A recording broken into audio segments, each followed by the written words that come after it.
하나님 말씀 보겠습니다. 하나님 말씀은 로마서 12장에서 봅니다.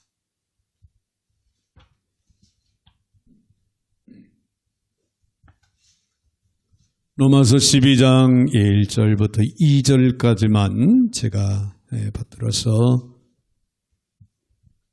봉독에 올립니다.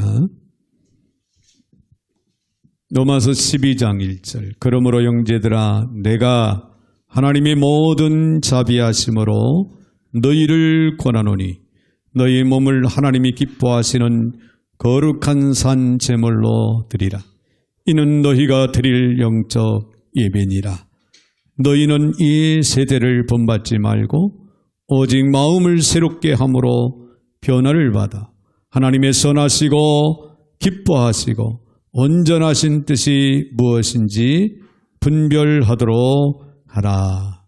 아멘. 2절까지 제가 받들어 봉독에 올렸습니다. 거룩하신 하나님, 참으로 감사를 드립니다. 오늘도 복된 날, 거룩한 날을 저희들에게 허락하시고 주 앞에 엎드려 경배와 찬양 올리며 오늘도 말씀을 저들이 함께 생각하며 받을 수 있도록 복을 주시니 참으로 감사를 드립니다. 마음문을 열게 하여 주시옵시고 오늘도 주시는 귀한 말씀을 레마로 받아 저들의 삶에 적용하고 실천할 수 있도록 크신 은총을 베풀어 주옵소서. 오늘도 부족한 종의 입술을 주관하시고 오직 우리 하나님께서만 영광을 받아 주시옵소서. 예수님의 이름으로 기도 올려옵나이다. 아멘. 아멘. 할렐루야. 우리 한번 옆에 분들하고 인사하겠습니다. 주님, 오늘 이 자리에 와 계십니다. 네. 할렐루야. 네. 우리 아동부, 우리 어린 친구들도 각 가정에서 지금 줌으로 함께 예배에 동참하고 있습니다. 우리 아동부 친구들도 주의 이름으로 축복합니다. 할렐루야. 자, 오늘 로마서 12장 1절로 2절에 있는 말씀을 통해 세상을 본받지 말라. 그런 말씀으로 함께 생각하며 은혜를 나누기를 원합니다. 어느 사회에서나요, 전통과 가치관을 지키려는 보수주의자가 있습니다. 그런가 하면은 그 사회 속에 숨통을 터주려고 새 것을 취하는 자유주의자 또 역시 있습니다. 이 보수주의자와 자유주의자는 항상 공존은 하기 마련입니다. 그런데 이것은 신앙의 세계에서도 예외가 아니라는 사실. 자, 신앙의 세계에도 보수주의자가 있고 자유주의자가 있더라. 그런 얘기가 되겠죠. 자, 그렇다면은 누가 보수주의자고 누가 자유주의자인가? 이 분별할 수 있는 방법 중에 하나는 이 세상에 대한 태도를 알아보면은 알 수가 있습니다. 보수주의자들은 세상에 대해서 도피주의적인 그런 태도를 갖고 삽니다. 그런데 반면에 자유주의자는 세상에 대해서 세속적인 태도를 갖고 있습니다. 그렇다고 해서 완전히 세속주의에 완전히 빠져 있는 것은 아니지만은 그래도 세속주의적인 그런 태도를 갖고 사는 그런 모습을 볼 수 있다. 그런 얘기예요. 자, 그렇다면은 예수님께서는 과연 보수주의자였을까요? 아니면은 자유주의자였을까요? 네, 요한복음 17장 14절에 보니까 예수님이 이렇게 말씀하십니다. 내가 세상에 속하지 아니함 같이. 예수님은 세상에 속하지 아니했다 그랬어요. 그들도 세상에 속하지 아니함으로 인함이니이다. 자, 요한복음 17장 15절 이하의 말씀을 쭉 보면요. 내가 비옵는 것은 그들을 세상에서 데려가시기를 위함이 아니요 아버지께서 나를 세상에 보내신 것 같이 나도 그들을 세상에 보내었고 그런 말씀이 기록이 되고 있습니다. 이 무슨 말씀입니까? 예수님께서는 우리가 이 땅에서 멀어지는 것을 원하시는 것이 아니라 우리가 이 세상의 한복판에서 우리를 이 땅에 보내신 그 사명을 감당하기를 여전히 원하시고 계시다. 그런 얘기입니다. 이해가 되시면 아멘? 네. 오늘 본문은 특별히 이 세상을 본받지 말라고 그렇게 우리 권고하고 있습니다. 자, 어떻게 세상에 살면서 세상을 본받지 않고 이 세대를 변혁하는 삶을 우리가 살아갈 수 있을까요? 그것이 오늘 본문의 질문입니다. 자, 그러면은 이 세상을 본받지 않으려면은 우리가 어떻게 해야 될까? 그 해답을 한번 우리가 생각해 볼 때요. 먼저는 우리의 몸을 주께 드려야 된다는 거예요. 우리의 몸을 주께 드리는 삶을 통해서 우리는 세상을 본받지 않고 세상 속에서 살아가고 있지만은 영의 사람으로서 영적인 삶을 바로 살아갈 수 있다. 그런 얘기가 됩니다. 오늘 1절에 보니까 그러므로 형제들아 내가 하나님의 모든 자비하서 너희를 구하노니 너희 몸을 하나님이 기뻐하시는 거룩한 산 제물로 드리라. 이는 너희가 드릴 영적 예배니라. 아멘. 자, 우리가 예수를 믿고 난 후에 가장 먼저 일어나는 가장 놀라운 변화 중에 하나가 우리 몸이 하나님의 성전이 된다는 사실입니다. 오늘 저와 여러분의 몸이 예수를 믿음으로 인해서 하나님이 거하시는 하나님의 거룩한 성전. 할렐루야. 성전이 된다는 거예요. 고린도전서 6장 19절 너희 몸은 너희가 하나님께로부터 받은 바 너희 가운데 계신 성령의 전인 줄을 알지 못하느냐. 너희는 너희 것이 아니라 값으로 산 것이 되어서 그런즉 너희 몸을 하나님께 영광을 돌리라. 사도 바울도 로마서 6장 13절에 또한 너희 지체를 불의의 무기로 죄에게 내주지 말고 오직 너희 자신을 죽은 자 가운데 다시 살아난 자같이 하나님께 드리며 너희 지체를 의의 무기로 하나님께 드리라. 자, 우리의 몸을 어떻게 사용하느냐에 따라서 우리는 의의 도구가 될 수도 있고 불의의 도구가 될 수도 있다. 그런 얘기가 되겠죠. 그렇다면 하나님의 영이 거하는 하나님의 거룩한 성전인 우리의 몸을 통해서 우리는 당연히 의의 무기로 사용되는 그런 아름다움이 있어야 될 줄로 믿습니다. 여러분, 부엌에 아내의 손에 들려있는 칼의 경우를 우리 한번 생각해 봅시다. 네, 저는 제 아내가 부엌에서 칼을 들고 있으면 얼마나 사랑스러운지 모릅니다. 네, 어제도 그런 얘기를 하더라고요. 요즘 누가 우리 나이에 남편을 이렇게 챙겨서 삼시세끼 밥을 해주는 그런 와이프가 있느냐. 주변을 한번 생각해봐라. 돌아보라. 누군가 한번 이야기를 해보라는 거예요, 저보고. 그리고 이렇게 돌아다 보니까 어떤 와이프는 적당히 귀찮으니까 나가서 사 먹어라. 나가서 사 먹자. 별 얘기를 다 한다고 하는 그런 얘기들이 많이 들리죠. 근데 제 아내는 꼬박꼬박 부엌에서 칼을 들고 음식을 맛있는 요리를 합니다. 저 칼을 통해서 어떤 멋진 요리가 등장할 것인가 하는 기대로 인해서 아내의 손에 들려있는 칼은 저를 감동시킵니다. 무시무시한 이야기 같죠. 그러나 똑같은 부엌 칼이 강도에게 들려있는 것을 상상해 보십시오. 여러분 어떻게 생각합니까? 지금 강도가 부엌칼을 들고 있다. 내 앞에. 무섭지요? 두렵지요? 끔찍하죠? 같은 도구가 누구의 손에 들려 있는가에 따라서 전혀 다른 기능을 행할 수 있다. 그런 얘기입니다. 자, 여러분의 몸을 하나님께서 사용하고 있다고 생각을 해보세요. 아니, 오늘 저와 여러분의 몸은 하나님께서 사용되는 몸이 되어야 될 줄로 믿습니다. 그래서 나의 입술이 가난하고 고독하고 외로운 이들을 격려하는 말들을 증언하는 입술이 된다면 나의 손이 하나님의 손이 되어 힘이 없고 연약한 사람들의 손을 잡아주고 다정한 손으로 쓰임을 받는다고 우리가 생각이 된다면 나의 발이 하나님이 가라는 곳을 향해서 가고 복음을 전하는 아름다운 발로 사용되고 있다고 생각을 한다면 우리의 몸은 얼마나 아름답고 고귀한 몸이겠습니까? 할렐루야. 하나님께서 우리의 몸을 사용하고 계시다면, 그러나 만일 우리의 몸을 하나님께서 사용하는 것이 아니라 사탄에 끌려 사탄이 내 몸을 이용하고 있다고 생각을 해보세요. 얼마나 끔찍한 일이겠습니까? 오늘 본문은 1절에서 우리에게 이러한 경고를 주는 것으로 시작을 합니다.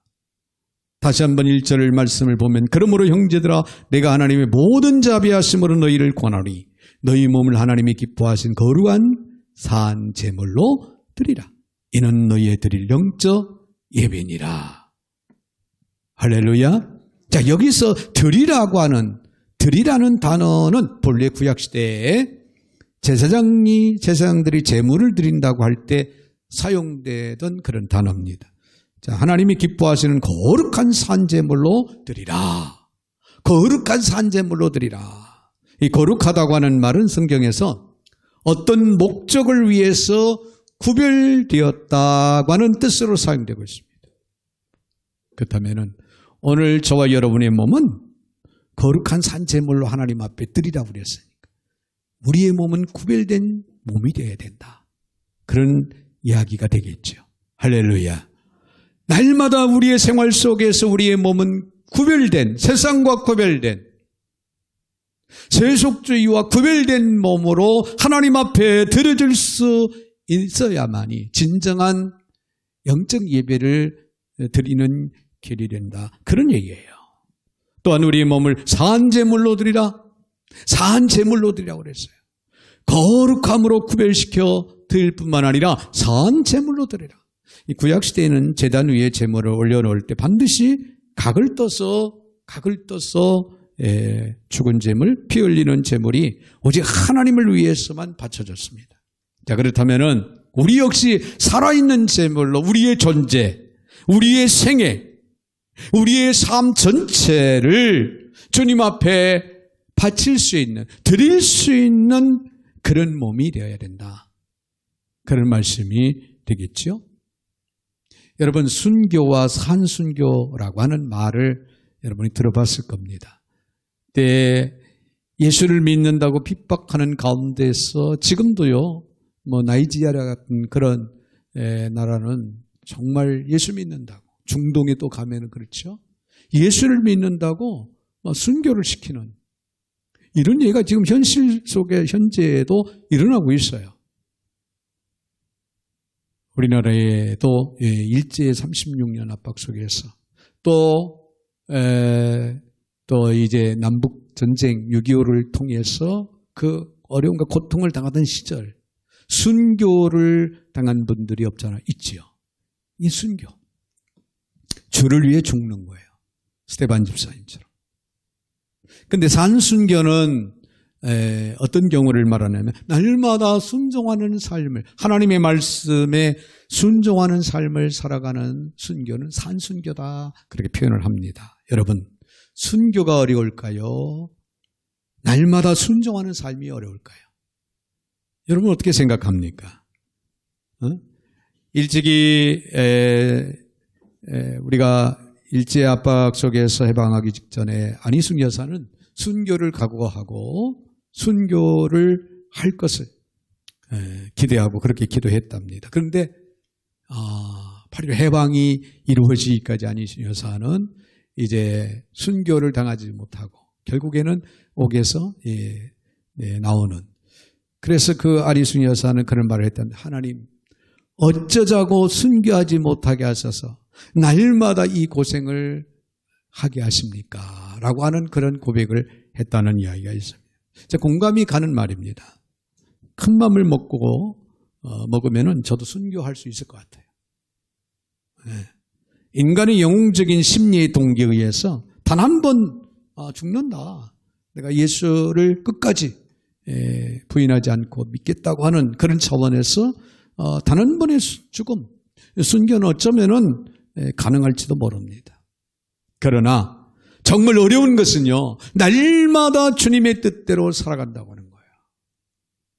쉬울 것 같으면서도 사실 현 시대에 우리가 하나님의 말씀을 100% 쫓아서 행한다?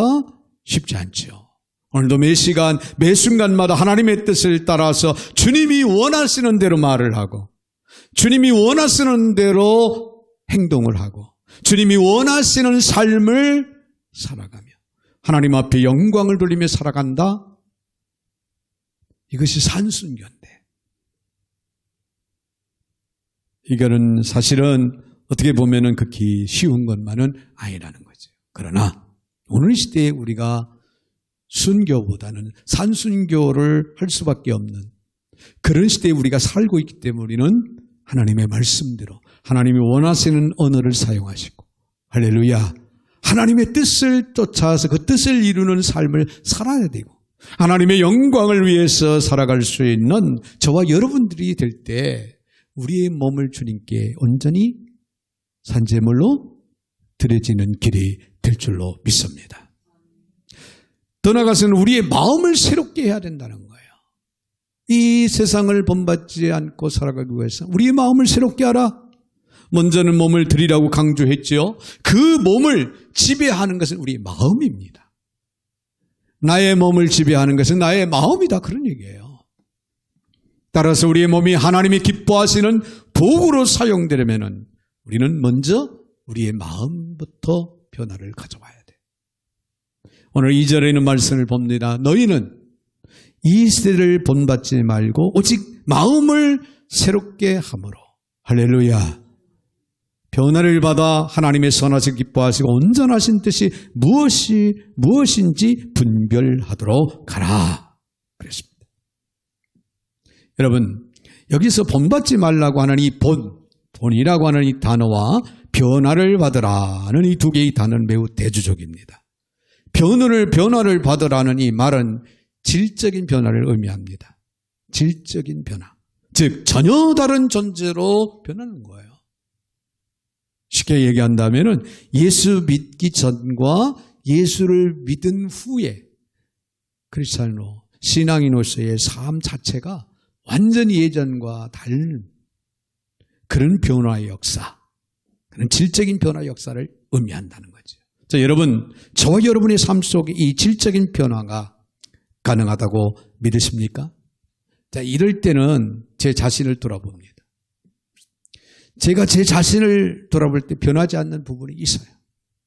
자, 주의 종인데도 불구하고, 자, 지금까지 내 60 중반이 넘도록 신앙생활을 쭉 해오면서도 아직도 변하지 못하는 그런 부분이 있을 때 제가 자신을 보면서 참 한심스럽구나.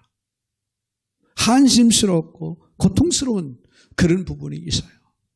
그래서 주님이 나를 부르시는 그날까지 나를 쳐서 복종시키게 하고 나와의 싸움 속에서 반드시 그것은 이겨야 된다고 하는 생각을 거듭거듭 생각하며 도전을 나갑니다.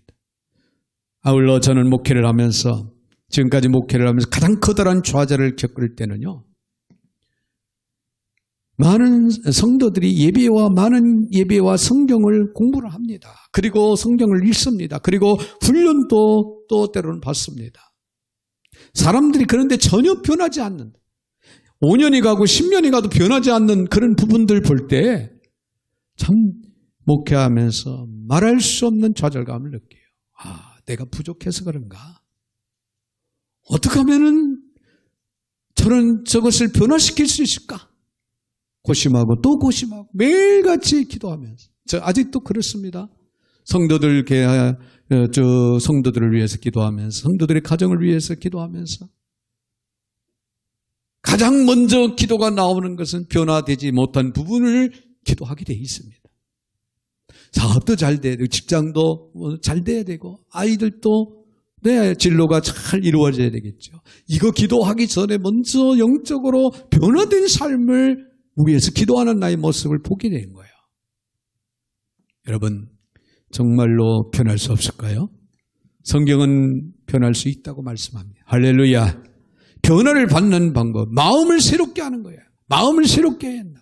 자, 여기서 마음을 새롭게 함이란 점진적인 새롭게 함을 의미합니다. 하루아침에 완전히 변화되는, 완전히 마음과 생각이 바뀌어지는 그런 분들도 없잖아요. 있겠죠. 그러나 여러분 점진적으로 오늘과 내일이 다르고 내일과 또 미래가 다른 그런 점진적인 변화의 역사, 얼마든지 그렇게 이루어진다는 거죠. 그러나 조금씩 마음을 새롭게 함으로 이 변화가 올 수 있다는 거예요. 즉 점진적으로 반드시 변화는 오게 돼 있다는 거죠. 그러면 어떻게 변화가 가능할 수 있을까요? 자, 먼저 소극적으로 말하면은 우리의 마음이 부패될 수 있는 어떤 상황, 또 사건, 또 어떤 사람들, 이걸 멀리해야 됩니다. 매일같이 의도적으로 여러분의 의지를 가지고 멀리해야 돼요. 그래서 여러분 우상 숭배하는 거 생각하지도 말고 가지도 말고, 여러분 우리는 우상 숭배하는 자들을 너무 접근을 하지 말아야 돼요.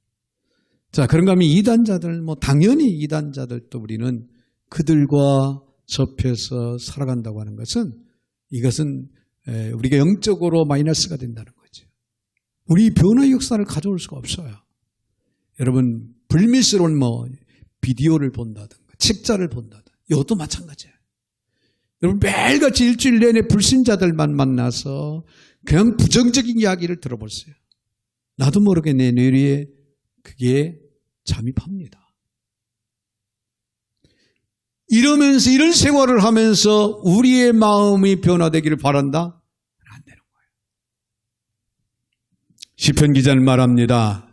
시편 1편 1절에서 복 있는 사람은 악인의 꾀를 따르지 아니하며, 할렐루야, 죄인들의 길에 서지 않는다. 오만한 자의 자리에 앉지 아니하고, 자, 따르지 않고 길에 서지 않고 그리고 오만한 자들의 자리에 앉지도 아니한다. 앉지도 말고 같이 가지도 말고 따르지도 말고. 이해가 되시면 아멘.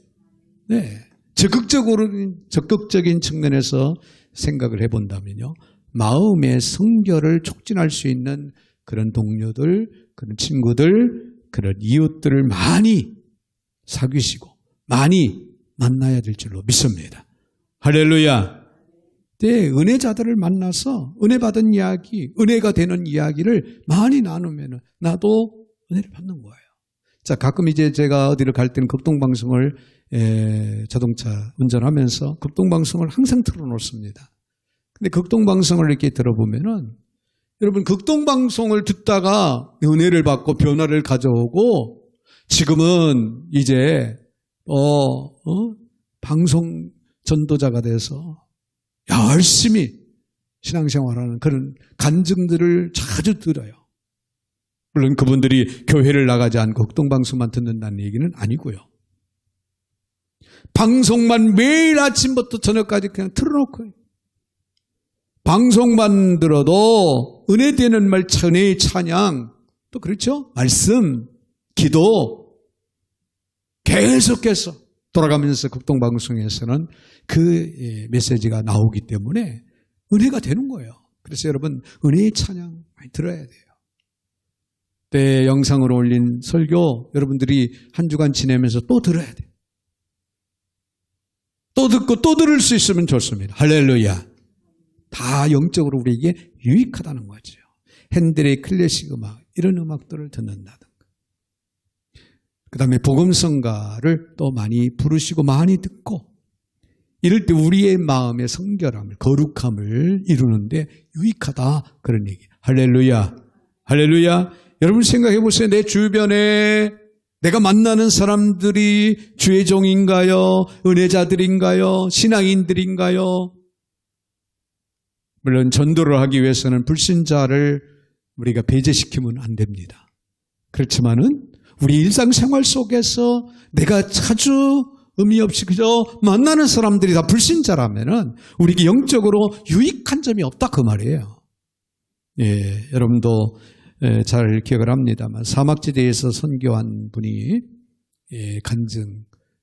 체험한 그 간증을 보니까 풀 한 폭이 나무 한 그루가 없는 불모의 지대에 선교사님의 가정이 이제 그곳에 현지에 가서 선교를 하기 위해서 생활을 합니다. 그러던 어느 날 선교사님의 사모님께서 부엌 바로 뒤에서 아름다운 한떨기에 꽃이 활짝 핀 것을 보고 깜짝 놀랐습니다. 기적 같은 일이 아닐 수가 없죠. 사막지대에 꽃이 핀다? 기적 같은 일이에요. 네. 그런데 그 기적은 사모님께서 설거지할 때마다 설거지한 물을 그 뒷뜰에 같은 장소에 계속 버리는 거예요. 계속. 그 자리에 계속 버리게 된 거예요. 그러니까 이 토양이 바뀌어진 거예요. 계속 물이 나니까 토양이 바뀌어지고 어느 날 꽃씨가 날아다니다가 그 자리에 토양이 바뀌어진 그 자리에 하나가 떨어진 거예요. 다른 지역에 떨어졌다면 다 그 꽃씨가 다 죽고 말았을 텐데 토양이 바뀌어진 유일한 그 장소에 떨어지다 보니까 거기에서 싹이 튼 겁니다. 그래서 꽃 한 송이가 피어오르게 됐다. 정말 아름다운 그런 이야기 아닙니까? 한순간에 생활이 바뀌는 것이 어렵다 할지라도 늘 매일같이 말씀과 기도를 가까이 하는 삶을 살아간다면 우리의 심령은 변화가 찾아오게 되어 있습니다. 할렐루야. 할렐루야. 매일 아침 5분간 성경을 읽고 5분간 기도하는 습관, 딱 5분입니다. 그럼에도 불구하고 그 5분이 5년이 가고 10년이 가고 15년 후에는 엄청난 영적인 변화를 가져올 수 있는 기적을 우리는 체험할 수 있다. 그런 얘기예요. 할렐루야. 내 자신이 가지고 있는 그 많은 불평과 불만에도 불구하고 어느 날인가는 다른 사람에 의해 내 삶이 객관적으로 관찰되어질 때 정말 많이 변했어. 이런 소리를 듣는 날이 반드시 온다는 거예요. 저 사람 정말 예수 믿고 정말 많이 변했어. 여러분의 몸을 주 앞에 들이십시오. 할렐루야. 그리고 마음을 새롭게 하십시오. 이 세대를 본받지 않고 우리가 영적으로 깨어있는 삶을 살아갈 수가 있습니다. 한 가지 더 우리가 생각할 수 있는 것은 우리의 의지를 하나님의 의지로 바꿔야 된다는 거예요. 자, 2절을 다시 한번 보면 너희는 이 시대를 본받지 말고 오직 마음을 새롭게 함으로 변화를 받아 하나님의 선하시고 기뻐하시고 온전하신 뜻이 무엇인지 분별하도록 하라. 할렐루야. 자, 오늘 이 말씀은 하나님의 뜻을 분별만 하라는 말이 아니에요. 3절로 내려가서 3절 이하의 말씀을 보면 그런 말씀이 기록이 됩니다. 내게 주신 은혜로 말미암아 너희 각 사람에게 말을 마땅히 생각할 그 이상의 생각을 품지 말고 오직 하나님께서 각 사람에게 나누어 주신 믿음의 분량대로 지혜롭게 생각하라. 자, 여기에서 하나님의 뜻을 분별한 다음에는 하나님의 뜻 가운데서 가정에서 사회에서 구체적인 삶의 자리에서 어떤 삶을 살아야 하는지를 우리에게 가르쳐주고 있는 그런 말씀이에요. 하나님의 뜻을 분별했다면 그 하나님의 뜻대로 우리는 가정에서 사회에서 우리의 일터에서 또 교회에서 그 하나님의 뜻대로 살아가는 삶을 우리는 반드시 어떻게 한다? 살아가야 된다는 거예요. 우리의 삶의 출발점은 하나님의 뜻을 분별하고 사모하고 즐거워하는 것이 되어야 됩니다. 내 의지가 하나님의 뜻을 향하여 초점을 맞추도록 해야 돼요. 하나님의 뜻을 발견했습니까? 그렇다면 여러분의 의지를 내려놓고 하나님의 의지로 바꿔서 하나님의 그 뜻을 쫓아서 살아가기 위해서 몸부림치고 애쓰고 하나님께 구해 보십시오. 마음이 새로워져야 한다고 했는데 이 마음을 지배하는 열쇠가 뭔가요? 의지예요. 의지. 그러므로 마음이 바꾸어지려면 의지의 변화가 무엇보다도 중요하다는 사실을 우리는 기억을 해야 됩니다. 그러나 인간의 딜레마는요, 우리의 의지가 그렇게 우리의 생각대로 마음대로 잘 되지 않는다는 거예요. 자, 분명히 생각은 있어요. 그렇게 했으면 좋겠다. 그렇게 하면 하나님 기뻐하실 거야. 하나님이 기뻐하시는 것이 그거구나. 그런데 중요한 것은 그렇게 우리가 살아가려고 하니까 의지가 약해서 한 번 도전했다가 포기하고, 두 번 도전했다가 또 포기하고, 내일이 바쁘면 또 포기하고, 내일에 중요한 일이 생기면 또 포기하고. 그래서 사도 바울은 로마서 7장 19절에서 내가 원하는 바 선은 행하지 아니하고 도리어 원치 아니하는 악을 행하는도다. 내가 원하고는 있어요. 하나님의 뜻을 분별해서. 그런데 그 선을 행해야 되는데, 원하는 바 선을 행해야 하는데 도리어 원치 않은 바 악을 행하고 있다. 이거 나도 모르게. 종교개혁자 마틴 루터는 이것을 의지 속박이라고 표현을 했어요. 이 속박의 사슬은 과연 깨어질 수 있을까? 성경은 물론 있다고 말합니다. 다른 방법은 없습니다. 오직 전능하신 하나님의 은혜만이, 성령님이 오늘 저와 여러분을 도와주실 때만이 우리의 의지의 속박에서 자유할 수 있고, 하나님의 의지를 따라서 우리는 살아가는 삶의 변화를 가져오게 될 줄로 믿습니다. 하나님의 은혜가 우리를 도울 때 우리는 제일 먼저 하나님의 뜻대로 살고 싶다. 네, 소망이 생깁니다. 하나님이 기뻐하시는 삶을 살고 싶다. 그런 소망이 생기지요. 은혜를 충만히 받으면. 제가 여러분께 묻고 싶습니다. 하나님의 뜻대로 살고 있습니까? 여러분은 하나님의 뜻대로 살고 있습니까? 그렇게 여러분들에게 묻는다면 정말 대답하기가 부담스럽고 무척 어려울 겁니다. 그렇다면 비록 하나님의 뜻대로 우리가 준행하는 삶은 아니어도 여러분의 마음속에 하나님의 뜻을 사모하는 마음은 가져야 된다는 거예요. 그리고 그 뜻대로 살고자 하는 강렬한 마음이 우리의 마음 가운데 자리 잡고 있어야 된다. 그런 얘기예요. 오늘 여러분은 예수님을 구주로 믿습니까? 믿으시면 아멘 하시길 바랍니다. 예수를 구주로 믿는 사람들은 이미 사망의 생명으로 옮겨졌습니다. 우리의 생명의 주가 하나님이시고 영원한 나라를 소망하며 살아갈 수 있는 특권, 보장된 그런 특권 가운데 우리는 살아가고 있고, 하나님을 아빠, 아버지라고 부를 수 있고, 하나님 나라의 유업을 받을 수 있는 하나님의 백성, 하나님의 자녀로서의 삶을 살아가고 있다는 얘기예요. 그렇다면 최소한 아버지의 뜻대로 살아야 되겠다. 아버지가 원하시는 대로 나는 살아가야 되겠다라고 하는 그런 마음의 결심, 그런 고백과 아울러 하나님의 뜻대로 살아가기 위해서 도전할 수 있는 자세는 가져야 되겠다. 그런 얘기예요. 100% 우리가 하나님의 뜻을 온전히 이루어드리지는 못한다 할지라도. 할렐루야. 그러므로 하나님의 뜻을 즐거워하는 마음을 우리는 날마다 가져야 되는 거예요. 하나님의 뜻, 생각만 해도 행복하고 즐거운 마음을 가져야 돼요. 그래야 그나마 도전합니다.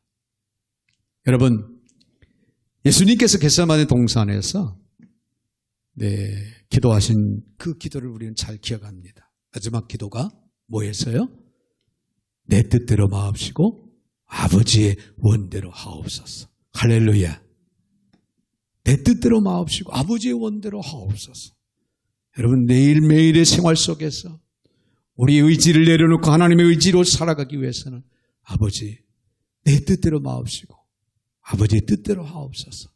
이런 고백 속에 살아가는 오늘 저와 여러분이 되셔야 될 줄로 믿습니다. 며칠 전 극동방송에서 들은 간증 이야기인데요. 어떤 한 집사님이 정말 이 세상에 물들지 않고 세속적인 삶을 살지 않고 정말 보수, 흔히 말하는 진짜 보수로 살아가야 했다. 그렇게 결심하고 그렇게 살아가고 있는데, 그래서 열심히 신앙인의 기본 자세를 지켜나가 철저하게 말도 조심하고 행동도 조심하고 하나님의 뜻을 이루어 가려고 노력을 하는데, 어느 날 그분이 무슨 일을 하냐면 이제 판사들이 근무하는 그곳에서 사무장으로 일을 하는 거예요. 근데 판사가 바뀌었어요. 판사가 바뀌다 보니까 판사가 딱 바뀌어진 판사가 뭐라고 하냐면은, 일감이 너무 많아서 우리 주일날도 출근해야 합니다. 사무장님을 비롯해서 모든 직원들 다 주일날 출근하십시오. 이런 거예요. 일이 많아서, 일이 밀려서 주일날 출근해야 된다는 거예요. 그런데 이 집사님은 나는 절대적으로 하나님과의 약속, 주일날은 내가 범할 수 없다. 주일날은 내가 하나님 앞에 나가서 예배드려야 한다. 그렇게 지금까지 살아왔고 그렇게 마음을 결심을 하고 살아가고 있기 때문에 내 고민이 빠진 거예요. 자, 여기서 사표를 내면은 이 가족들이 있잖아요. 지금 시대가 얼마나 어렵냐 이거죠. 고민하며 하나님 앞에 기도하다가 내 뜻대로 마옵시고 아버지 원대로 하옵소서.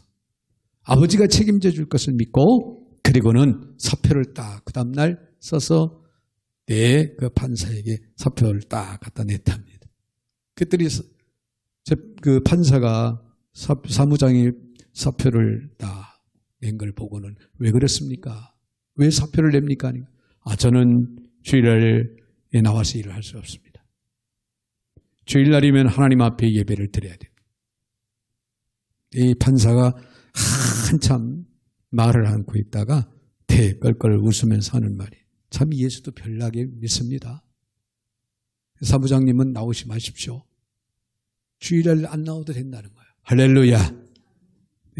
그래서 끝까지 그 하나님의 뜻을 쫓아서 살아가는 그런 삶을 살아갈 수 있게 됐다고 하는 그런 간증의 이야기예요. 아버지의 뜻, 아버지께 맡기니까 아버지가 하시더라는 거죠. 할렐루야. 때때로 우리는 하나님의 뜻대로 살기 위해서 내 뜻대로 사는 것을 포기해야 된다고 하는 그런 이야기가 됩니다. 여기에는 자기 희생과 자기 결단이 필요합니다. 우리를 구원하시기 위해서 우리의 삶의 변화를 위해서 주님께서는 주님의 뜻대로 마옵시고 아버지의 원대로 하옵소서. 그렇게 고백하시고 그렇게 순종하고 나아가셨습니다. 바로 오늘 저와 여러분의 죄악을 위해서 우리의 삶의 변화를 주기 위해서 우리의 삶의 소망을 주기 위해서 그랬습니다. 이제 저와 여러분들은 우리의 삶 속에서 이루어질 우리의 몸을 주께 드려야 돼요. 거룩한 산제물로. 할렐루야. 우리의 마음을 새롭게 변화를 받아 하나님 앞에 마음을 새롭게 해야 됩니다. 매일의 생활 속의 영적인 삶을 통해서 그리고 하나님의 뜻을 분별하고 그 뜻대로 살아가기 위해서 여러분 자기 희생을 각오하십시오. 그리고 자기 결단을 우리는 각오해야 될 줄로 믿습니다. 영광스러운 삶의 미래를 기대하면서 날마다 구체적인 삶의 결단 앞에서 내 뜻대로 마옵시고 아버지의 뜻대로 하옵소서. 이 기도가 오늘 저와 여러분의 기도가 되시기를 주의 이름으로 축원을 드립니다. 거룩하신 하나님, 감사와 영광과 찬양을 올려드립니다. 오늘도 저희들 사랑 가운데 불러주시고 또 귀한 말씀 앞에 세워주시는 하나님, 주신 말씀을 마음에 깊이 새기게 하시고 저들의 삶의 지표가 되게 하여 주셔서 하나님이 험난한 이 시대의 마지막 때에 하나님 앞에 이 세대를, 이 세상을 본받지 않고 하나님의 뜻을 구하고 그 뜻대로 행하는 삶을 살아가는 신실하고 거룩한 주의 백성들이 다 되게 하여 주시옵소서. 예수님의 이름으로 축복하며 기도 올려옵나이다. 아멘. 아멘.